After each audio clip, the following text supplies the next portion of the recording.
يا من تظلمون العمال، يا من تظلمون الناس، اسمعوا إلى هذا الحديث.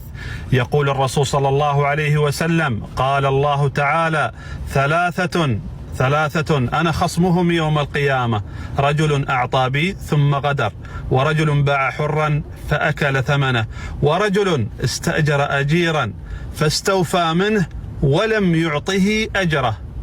والحديث في صحيح البخاري: يا من تظلم الناس، يا من تظلم العمال، اتق الله عز وجل فسوف تقف أمامه وتسأل عنه. ሰሉ አለ ነቢ ያ ባባ ቴንኪው እናመሰግናለን። ክበርልን። እንዳንተ አይነቱ ቢያበዛልን አሪፍ ነው። እናቶቻችን እህቶቻችን አይንገላቱም ነበረ እና ሀባይብ ሰላም አለይኩም ወራህመቱላሂ ወበረካቱ። እንዴት ናችሁ? ሁሉ ሰላም፣ ሁሉ መልካም።